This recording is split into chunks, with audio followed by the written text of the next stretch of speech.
Shalom, saudara-saudara yang terkasih di dalam Tuhan, selamat bertemu kembali. Harapan dan doa saya, Bapak Ibu, hari ini semua dalam keadaan yang sehat. Dan kita harus selalu mengucap syukur oleh karena kasih Tuhan selalu melimpah dalam hidup kita, mencukupkan semua yang kita perlukan, baik secara jasmani, secara jiwa, dan juga secara rohani. Nah, pada hari ini kita akan melanjutkan renungan firman Tuhan yang terambil dari Kolose pasal 1 ayat 24 sampai pasal 2 ayat 5, yang saya beri tema besarnya adalah Jemaat Idaman Tuhan. Nah, sebelum kita masuk di dalam pembahasan ayat-ayat ini, mari kita tunduk kepala, kita berdoa. Bapa yang di surga, Bapa yang kami panggil di dalam nama Tuhan Yesus Kristus, kami berterima kasih untuk kasih anugerah-Mu yang selalu nyata dan melimpah dalam hidup kami, karena sampai hari ini Tuhan tetap melihara, menjaga, dan menguatkan kami untuk menghadapi segala aktivitas kehidupan kami. Hari ini kami akan kembali merenungkan firman Tuhan. Kami berdoa kiranya Roh Tuhan menguasai hati, pikiran, dan pendengaran kami, sehingga firman-Mu yang akan kami dengar, kami mengerti, dan kami dapat jadikan sebagai satu pedoman hidup, standar hidup, sebagai orang-orang yang percaya mengiring Tuhan, dan yang melayani Engkau. Kami berdoa, kami sambut firman-Mu dalam nama Yesus, haleluya. Amin. Nah, saudara-saudara, kita akan membaca kembali Kolose pasal 1 ayat 24 sampai dengan ayat yang ke-29. Dan pasal 2 ayat 1 sampai 5. Sekarang aku bersuka cita bahwa aku boleh menderita karena kamu dan menggenapkan dalam dagingku apa yang kurang pada penderitaan Kristus untuk tubuhnya, yaitu jemaat. Aku telah menjadi pelayan jemaat itu sesuai dengan tugas yang dipercayakan Allah kepadaku untuk meneruskan firman-Nya dengan sepenuhnya kepada kamu, yaitu rahasia yang tersembunyi dari abad ke abad dan dari turunan ke turunan, tetapi yang sekarang dinyatakan kepada orang-orang kudus-Nya. Kepada mereka Allah mau memberitahukan betapa kaya dan mulianya rahasia itu di antara bangsa-bangsa lain, yaitu Kristus ada di tengah-tengah kamu, Kristus yang adalah pengharapan akan kemuliaan. Dialah yang kami beritakan apabila tiap-tiap orang kami nasihati dan tiap-tiap orang kami ajari dalam segala hikmat, untuk memimpin tiap-tiap orang kepada kesempurnaan dalam Kristus. Itulah yang kuusahakan dan kupergumulkan dengan segala tenaga, sesuai dengan kuasa-Nya yang bekerja dengan kuat di dalam aku. Karena aku mau supaya kamu tahu betapa beratnya perjuangan yang kulakukan untuk kamu dan untuk mereka yang di Laodikia dan untuk semuanya yang belum mengenal aku pribadi, supaya hati mereka terhibur dan mereka bersatu dalam kasih, sehingga mereka memperoleh segala kekayaan dan keyakinan pengertian dan mengenal rahasia Allah, yaitu Kristus, sebab di dalam Dialah tersembunyi segala harta hikmat dan pengetahuan. Hal ini kukatakan supaya jangan ada yang memperdayakan kamu dengan kata-kata yang indah. Sebab meskipun aku sendiri tidak ada di antara kamu, tetapi dalam roh aku bersama-sama dengan kamu, dan aku melihat dengan sukacita tertib hidupmu dan keteguhan imanmu dalam Kristus. Nah, saudara-saudara yang kekasih, demikianlah pembacaan dari nats yang kita pilih hari ini. Dan dari nats ini saya sudah menguraikan pada 2 sesi sebelumnya hal-hal apa yang Paulus sebagai seorang hamba Tuhan itu menasehatkan atau menyampaikan kepada jemaat-jemaat, khususnya jemaat di Kolose. Tetapi karena pembahasan kita itu bukan dari sudut pandang hamba Tuhan, tetapi dari sudut pandang jemaat, Maka apa yang Paulus lakukan dalam hidupnya sebagai pengikut Tuhan, sebagai orang-orang yang percaya, ini menjadi pola, menjadi patron bagi setiap orang-orang Kristen, orang-orang percaya di segala zaman dan di segala tempat untuk juga diterapkan, dicapai di dalam kehidupannya supaya dia dapat hidup sebagaimana yang diharapkan oleh Tuhan. Nah, apa yang selanjutnya Paulus harapkan dari jemaat di Laodikia, jemaat di Kolose, dan juga jemaat di tempat-tempat lain itu, selanjutnya adalah supaya jemaat itu bersatu di dalam kasih. Nah, ini penting.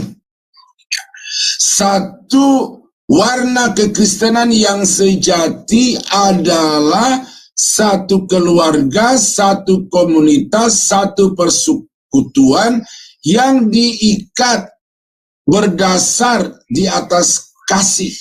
Kasih yang dimaksudkan di sini adalah bukan hanya kasih filia, tetapi kasih agape, yaitu kita mengasihi orang bukan karena satu warna kulit, kita mengasihi orang bukan karena satu bangsa, kita mengasihi jemaat bukan karena satu sinode, tetapi kita mengasihi satu dengan yang lain oleh karena Kristus telah mengasihi kita, dan kasih itu harus kita refleksikan orang per orang dan dari satu komunitas kepada komunitas yang lain.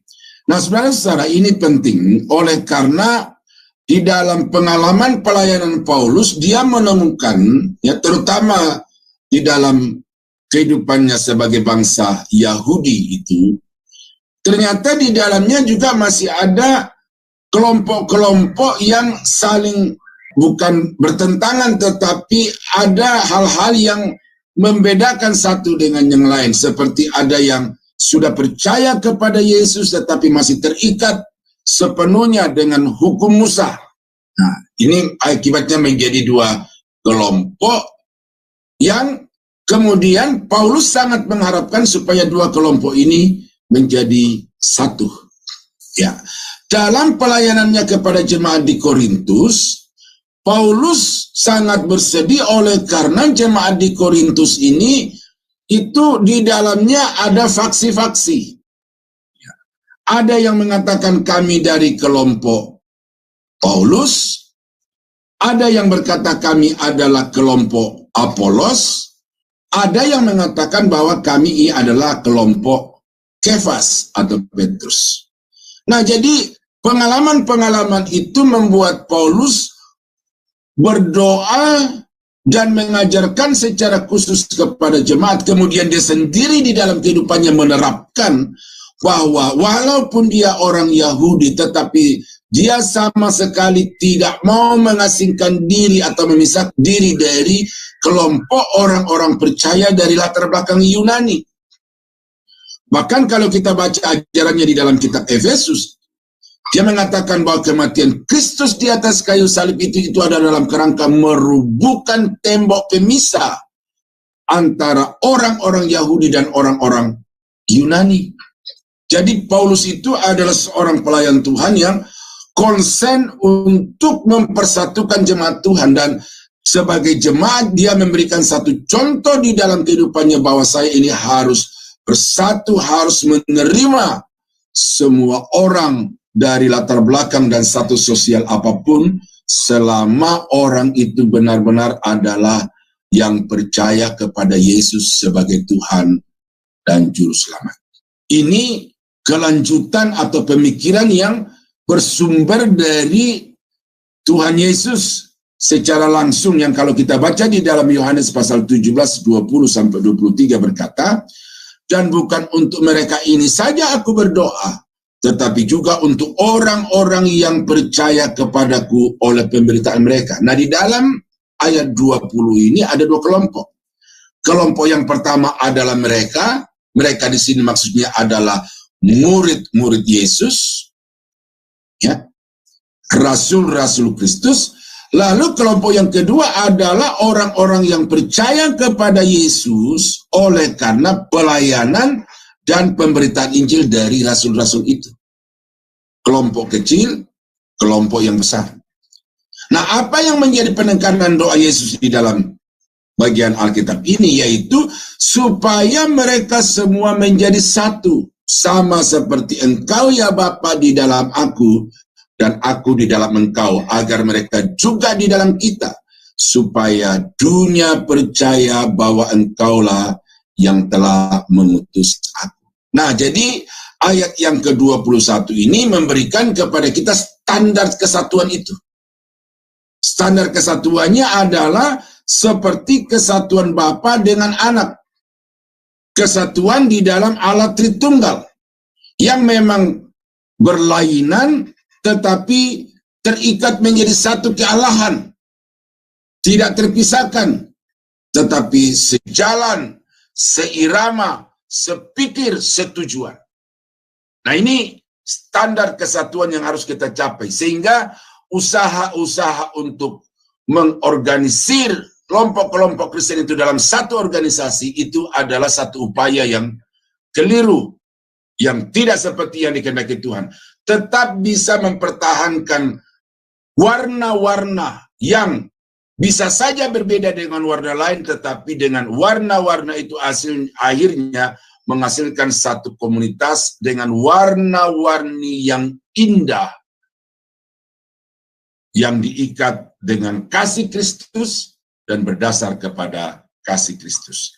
Dan aku telah memberikan kepada mereka kemuliaan yang Engkau berikan kepadaku, supaya mereka menjadi satu, sama seperti kita adalah satu. Aku di dalam mereka dan Engkau di dalam aku, supaya mereka sempurna menjadi satu, agar dunia tahu bahwa Engkaulah yang telah mengutus aku, mengasihi mereka sama seperti Engkau mengasihi aku. Nah, jadi saudara-saudara, kita melihat di sini bahwa memang menjadi harapan Yesus, menjadi harapan rasul-rasul, supaya semua orang percaya itu menjadi satu, memiliki hubungan yang harmonis di antara satu dengan yang lain, tanpa menghilangkan identitas kebangsaan, identitas budaya, bahkan juga liturgi-liturgi ibadah di dalam gereja masing-masing. Nah, ini kesatuan yang diharapkan oleh Tuhan dari jemaat. Nah, oleh karena itu, maka saudara-saudara, saya berharap saudara tergabung dalam satu komunitas gereja tertentu, baik secara gereja lokal maupun juga secara sinodal. Tetapi tergabungnya saudara atau keberadaan saudara di dalam satu gereja merek organisasi tertentu itu tidak boleh membatasi saudara untuk membangun relasi dengan sesama orang-orang Kristen dari gereja yang lain, dari budaya yang lain, dari wilayah yang lain, dan dengan warna kulit yang lain. Karena kita ini satu tubuh yang terikat kepada satu kepala, yaitu Yesus Kristus. Dan masing-masing tubuh memiliki bentuk yang berbeda-beda dan memiliki fungsi yang berbeda-beda, tetapi tujuannya satu, adalah melaksanakan perintah dari sang kepala, yaitu Yesus, untuk hormat dan kemuliaan namanya. Nah, jadi ini satu kerinduan saya, pokok doa saya, dan tujuan pengajaran saya adalah supaya masing-masing jemaat, masing-masing orang Kristen, dan terutama para pendeta-pendeta itu membangun kesatuan itu sesuai dengan yang diharapkan Tuhan, karena memang itulah yang diharapkan Tuhan. Nah, yang berikut yang Paulus harapkan dari jemaat, dan yang juga Paulus telah terapkan di dalam kehidupannya sebagai jemaat, adalah bertumbuh dalam pengertian firman Allah. Ya. Ayat yang kedua masih berkata, supaya hati mereka terhibur dan mereka bersatu dalam kasih, sehingga mereka memperoleh segala kekayaan dan keyakinan pengertian. Ini. Jadi, pelayanan Paulus adalah pelayanan penginjilan pada satu sisi. Pelayanan Paulus adalah pelayanan pemuritan pada sisi yang lain. Nah, di dalam pemuritan ini dia mengajarkan kepada jemaat kebenaran firman Tuhan, prinsip-prinsip kebenaran Alkitab itu untuk dipahami, kemudian dilakukan oleh seluruh jemaat yang dia kunjungi dan juga yang membaca surat-suratnya ini. Ini penting, saudara. Sebagai jemaat Tuhan itu, kita tidak cukup percaya. Ya, ini saya bicara ini sebagai seorang gembala dan juga sebagai seorang guru sekolah teologi. Percaya itu adalah dasar. Tidak bisa kita rombak dasar ini bahwa Yesus telah meletakkan satu landasan iman, yaitu kebenaran Alkitab, percaya kepada Yesus sebagai Tuhan dan Juru Selamat. Itu adalah fondasi yang mutlak, tidak boleh kita roba-roba lagi. Tetapi di atas fondasi itu kita harus membangun. Dan apa yang harus kita bangun di atasnya? Salah satunya adalah membangun pemahaman yang benar tentang firman Tuhan. Semboyan dari Sola Scriptura Ministry adalah membangun jemaat yang bertumbuh dewasa dalam pengenalan akan Allah berdasarkan Alkitab. Pikiran ini atau konsep ini tidak didapat melalui mimpi atau melalui merenung atau mencari ilham di bawah pohon di pinggir pantai umpamanya. Tetapi pikiran yang saya tuangkan di dalam Sola Scriptura Ministry ini saya dapatkan dari mempelajari pelayanan Yesus, mempelajari pelayanan para rasul-rasul, mempelajari sejarah gereja, pelayanan-pelayanan dari hamba-hamba Tuhan yang dipakai luar biasa. Dan faktor yang membuat pelayanan itu efektif luar biasa adalah karena jemaat dibangun di dalam pertumbuhan pemahaman firman Tuhan secara utuh, secara komprehensif, secara benar. Nah, saudara-saudara, ini penting ya, karena banyak orang Kristen cukup percaya, lalu dengan dasar percaya datang di gereja, aktif ibadah, memberi perpuluhan royal ke gereja. Tetapi Paulus di dalam suratnya yang lain, itu dia berkata bahwa aku mau supaya kasihmu itu diaplikasikan di dalam segala pengetahuan dan segala macam pengertian yang benar. Filipi 1 ayat yang ke-9 sampai dengan ayat yang ke-11. Dan di dalam Efesus pasal 5 ayat 17, Paulus berkata, sebab itu janganlah kamu bodoh. Ya, janganlah kamu bodoh. Ini sesuatu pernyataan yang keras, tegas. Ya. Tetapi usahakanlah supaya kamu mengerti kehendak Allah. Mengerti kehendak Allah.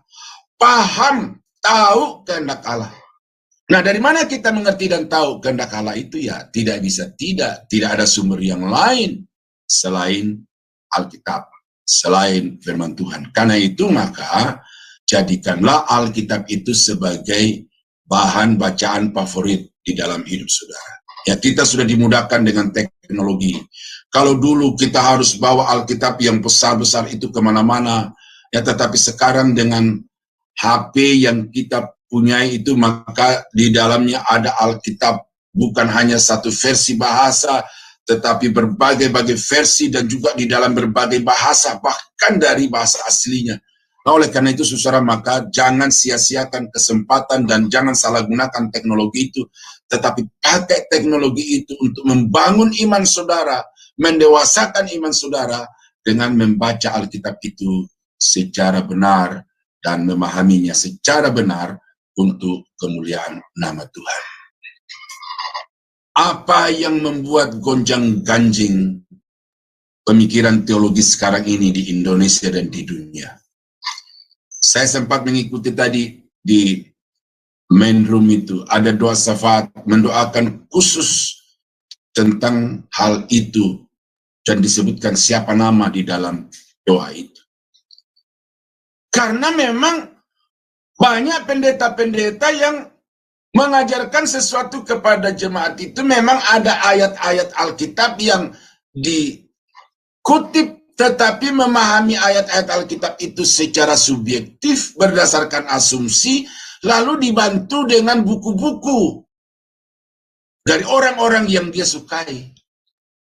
Tetapi mereka tidak punya kemampuan untuk membaca Alkitab itu secara benar, secara keseluruhan, dan oleh karena itu maka menimbulkan kekacauan pemikiran teologis di kalangan gereja, di kalangan hamba-hamba Tuhan. Nah, oleh sebab itu maka Tuhan mengharapkan saudara sebagai jemaatnya untuk bertumbuh di dalam pengetahuan yang benar.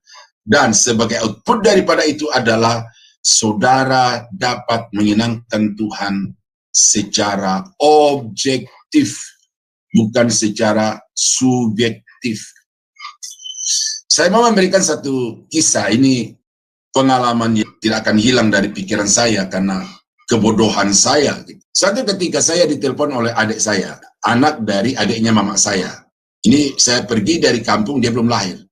Tetapi begitu dia sudah dewasa, dia ikuti kuliah di universitas terbuka, lalu ketika selesai dia mau datang ke Jakarta untuk diwisuda. Dia telepon saya, "Kak, saya mau datang dengan ibu dari kepala sekolah saya untuk mengikuti wisuda di universitas terbuka di Jakarta." Oke, nah karena ini adik, ya, lalu belum pernah ketemu, ini baru mau ketemu, maka saya berpikir apa yang saya harus lakukan untuk adik saya ini. Maka di rumah itu ada seekor anjing piaraan. Kami orang Toraja itu ya umumnya itu makanan kesukaan seperti orang Batak, orang Manado, ya, ada suku-suku lain itu juga begitu suka. Lalu ya, walaupun anjing itu saya sangat sayang, tetapi karena lebih sayang kepada adik, saya potong itu. Malam besok mereka mau datang, malam ini sudah siap. Nah, besok pagi-pagi saya ke bandara untuk jemput, sampai di rumah saya suruh mereka mandi, lalu sesudah mandi saya ajak ke meja makan. Ayo mari kita makan. Tetapi begitu sampai di meja makan, sudah tersaji semuanya, saya melihat raut wajah mereka itu kok wajah-wajah bingung gitu. Ya, karena tidak ada lauk yang lain selain itu dan sayur, sambal, gitu ya kan. Lalu mereka hanya mengambil sayur itu sama sambal-sambal itu. Lalu saya tanya, "Kenapa kalian tidak makan ini?" Nah, baru saya dapat jawaban. Adik saya bilang begini, "Kak, ini waktu kecil dulu, bapak, mama sudah suruh makan. Tetapi begitu saya makan, korengan. Ternyata nggak cocok. Lalu dari kecil saya tidak makan." Saya tanya kepada ibu dari kepala sekolahnya, "Kenapa ibu nggak makan?"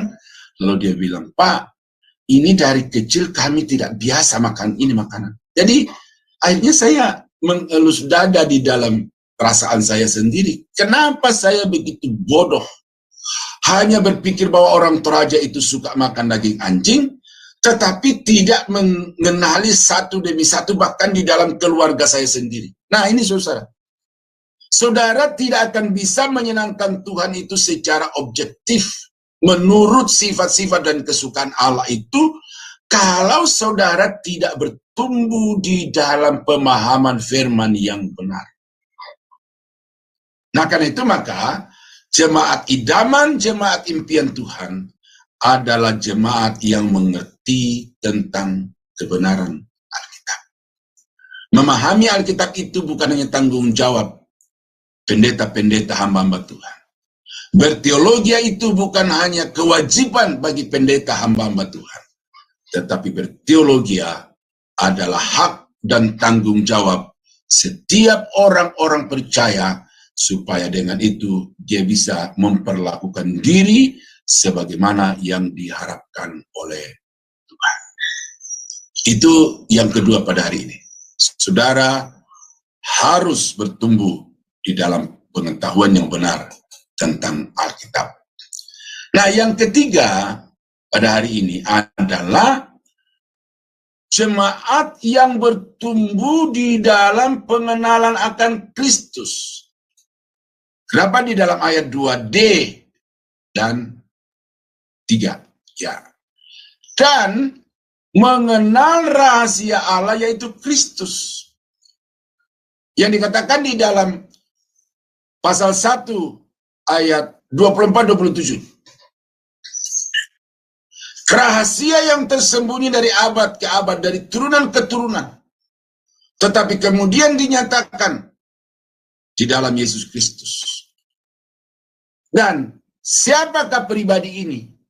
Dikatakan bahwa di dalam dialah tersembunyi segala harta hikmat dan pengetahuan. Dia adalah gambar wujud Allah. Dia adalah pribadi yang sehakikat dengan Allah. Dia datang ke dalam dunia ini untuk menyatakan Allah kepada umat manusia, supaya melalui dia, manusia dapat melihat Allah itu. Dialah juru selamat. Dialah Tuhan yang menciptakan langit bumi dan segala isinya. Nah, tetapi pribadi ini tidak cukup dipercaya. Saya sudah singgung sedikit di poin sebelumnya itu. Pribadi ini harus dikenal. Kita orang Indonesia, saudara. Saya yakin kita percaya dan tidak bisa memungkiri bahwa Joko Widodo adalah Presiden Republik Indonesia. Tetapi seberapa dari kita yang mengenal siapa Joko Widodo itu, pribadinya? Sangat sedikit. Bahkan kalau dari percakapan menteri-menteri, saya bisa menyimpulkan bahwa di antara menteri-menteri yang pembantu-pembantu utamanya itu saja belum sepenuhnya memahami pikiran, visi, dan orientasi pembangunan Joko Widodo itu. Nah, itu sebabnya di dalam kita beriman kepada Yesus, tidak cukup percaya bahwa Yesus itu Tuhan.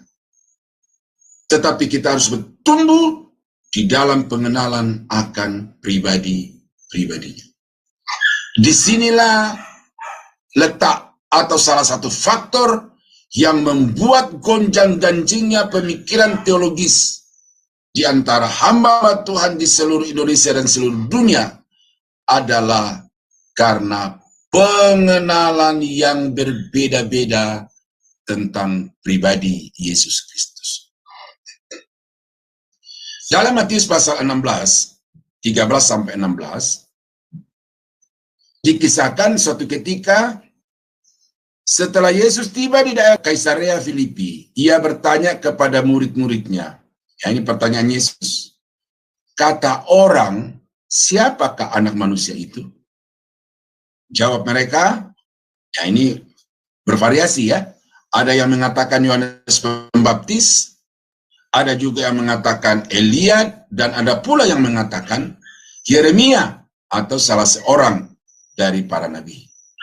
Nah, itu jawaban yang masih bersifat umum atau masih mengutip pandangan-pandangan orang yang para murid itu dengar. Nah, lalu ayat yang ke-15 ini pertanyaan yang diajukan langsung kepada mereka satu demi satu. Lalu Yesus bertanya kepada mereka, tetapi apa katamu? Bukan pendapat orang, tetapi kata hatimu, pemahaman pikiranmu yang sejauh ini kamu lihat dan kenal pada diriku. Siapakah anak manusia itu? Lalu jawab Simon Petrus, engkau adalah Mesias, anak Allah yang hidup. Dan seterusnya, berbahagialah engkau hai Petrus, karena bukan manusia yang mengatakan itu kepadamu, tetapi Tuhan. Dan di atas batu karang ini akan kudirikan jemaatku. Alam maut tidak berkuasa dan tidak bisa menguasai gerejaku, jemaatku yang kubangun di atas batu karang itu. Batu karang itu apa? Bukan Petrusnya sebagai manusia, tetapi pengakuan iman Petrus bahwa Yesus adalah Mesias, anak Allah yang hidup. Saudara, ini penting. Ya. Pengenalan secara pribadi kepada Yesus akan membuat saudara memiliki tingkat iman yang lebih daripada jemaat yang lain. Pengenalan yang lebih dalam terhadap Yesus secara pribadi akan menimbulkan respek yang lebih pas dari saudara kepada Tuhan di dalam hidup saudara. Nah, oleh karena itu maka jemaat yang ideal, jemaat yang diharapkan Tuhan, jemaat impian Tuhan adalah jemaat yang bukan hanya percaya, tetapi jemaat yang mengenal Yesus secara pribadi. Di dalam Alkitab, Perjanjian Lama, Alkitab berkata, Tuhan berkata, umatku binasa karena tidak mengenal Allah. Ya, Hosea 4 ayat 6 dan 6 ayat 4. Lalu satu kata wasiat yang disampaikan oleh Daud kepada anaknya Salomo. Dari sekian banyak wasiat-wasiat itu, salah satunya adalah kenalah Allahmu, Allah ayahmu, kenalah Allah ayahmu, dan beribadahlah kepadanya dengan sepenuh hati. Jadi saudara-saudara kekasih dalam Tuhan, perintah Alkitab dari Perjanjian Lama, Perjanjian Baru itu sama. Bahwa setiap orang-orang yang percaya kepada Allah, percaya kepada Yesus, harus mengenal Allah secara pribadi dan juga harus mengenal Yesus itu secara pribadi. Dan kalau saudara memiliki pengenalan yang komprehensif berdasarkan data-data Alkitab tentang Yesus, maka saudara tidak akan bingung dengan apa yang terjadi di dunia maya sekarang ini. Dan sekarang sudah terjadi secara real juga di dunia nyata, oleh karena sudah ada kelompok-kelompok organisasi yang memberikan surat pernyataan sikap. Nah, banyak postingan-postingan di WA datang ke saya, Pak Daniel bagaimana ini? Kami bingung. Bisakah memberikan pencerahan? Nah, jadi orang-orang banyak yang mengalami kebingungan. Tidak ada persentase yang pas di sini, tapi yang pasti dalam diskusi-diskusi secara langsung dan juga melalui grup-grup WA, itu ada orang-orang yang memang bingung ini. Tetapi saya mau katakan kepada saudara, kalau saudara mengenal Yesus secara pribadi berdasarkan data fakta dari Alkitab, saudara tidak akan bingung dengan apa yang terjadi. Justru saudara akan bersyukur bahwa apa yang telah dinubuatkan dalam Alkitab itu sudah digenapi. Karena penentang-penentang Yesus itu akan bermunculan, dan dari dalam gereja itu sendiri akan muncul orang-orang yang menentang kepada Yesus sebagai Tuhan dan Juru Selamat. Nah, karena itulah saudara, supaya jangan mudah disesatkan pada implikasi yang lain dari poin ini, maka saudara harus bertumbuh di dalam pengenalan akan Yesus secara pribadi. Nah, itu 3 poin yang saya sampaikan hari ini sebagai bagian dari seri Jemaat Impian Tuhan.